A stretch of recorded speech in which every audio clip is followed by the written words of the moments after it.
हाय दोस्तों, welcome to my channel Shubham Medico. दोस्तों, आज हम लोग सिकल सेल एनीमिया के बारे में बात करने वाले हैं। सिकल सेल एनीमिया होता क्या है? ये नॉर्मल आरबीसी आपको दिख रहा है दोस्तों, और यह सिकल साइज का आरबीसी दिख रहा है दोस्तों। हमारे बॉडी में आरबीसी का साइज सिकल साइज का हो जाता है, हंसिए के आकार का हो जाता है, उसी को सिकल सेल एनीमिया बोलते हैं दोस्तों, आप लोग एनीमिया के बारे में सुना होगा। एनीमिया किसे कहते हैं? एनीमिया के टाइप में एक हीमोलिटिक एनीमिया होता है। हीमोलिटिक एनीमिया का वह प्रकार सिकल सेल एनीमिया है दोस्तों। सिकल सेल एनीमिया में आरबीसी का नॉर्मल साइज सिकल शेप का होना सिकल सेल एनीमिया कहते हैं दोस्तों, यह किन कारणों से होता है? Genetic inheritance. यदि फैमिली में किसी को भी सिकल सेल एनीमिया है तो उसे भी हो सकता है दोस्तों। Most common in African person. दोस्तों, यह आमतौर पर अफ्रीकन लोगों में सिकल सेल एनीमिया होता है दोस्तों, यदि सिकल सेल एनीमिया है तो उसे कैसे पहचानेंगे? इसका सिम्टम्स क्या क्या होता है? तो हम लोग सिम्टम्स के बारे में बात कर लेते हैं। दोस्तों, सिम्टम्स के बारे में जानने से पहले यदि हमारे चैनल को आप सब्सक्राइब नहीं किए हैं तो सब्सक्राइब जरूर कर ले दोस्तों। लक्षण में क्या क्या देखने को मिलता है? सीवियर पेन, बॉडी में पेन हो सकता है दोस्तों। Dactylitis, swelling in hand and food.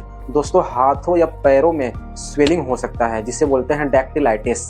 Frequent infection, यदि किसी भी पेशेंट को सिकल सेल एनीमिया हुआ है, बार बार इन्फेक्शन, फ्रीक्वेंट इन्फेक्शन, बार बार इन्फेक्शन होने के चांसेस होते हैं दोस्तों।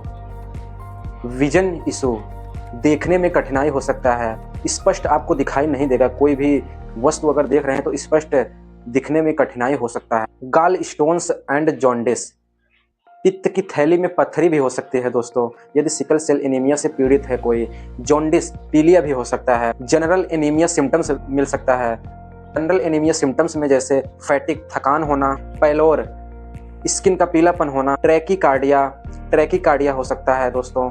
डिफिकल्टी ऑफ ब्रीथलेस, सांस लेने में कठिनाई हो सकती है। एक्यूट चेस्ट सिंड्रोम सिम्टम्स में क्या क्या मिलता है? चेस्ट पेन हो सकता है, हाइपोक्सिया हो सकता है दोस्तों। हाइपोक्सिया ऑक्सीजन की डिफिशियंसी हो सकती है, कफ हो सकता है, खांसी हो सकता है दोस्तों। यह सिकल सेल एनीमिया में यह सिम्टम्स देखने को मिल सकता है दोस्तों। इसका मैनेजमेंट कैसे करेंगे, ट्रीटमेंट कैसे करेंगे? यदि बॉडी में पेन है तो पेन का मैनेजमेंट करेंगे, जैसे एनाल्जेसिक ड्रग का प्रयोग करके। आईवी फ्लूइड का यूज कर सकते हैं दोस्तों। यदि डिहाइड्रेशन है तो उसे हाइड्रेट किया जा सकता है। ब्लड ट्रांसफ्यूजन, सीवियर केस में ब्लड ट्रांसफ्यूजन भी कर सकते हैं दोस्तों। सप्लीमेंटल ऑक्सीजन, यदि ऑक्सीजन की डिफिशियंसी है तो उसे ऑक्सीजन भी दिया जा सकता है।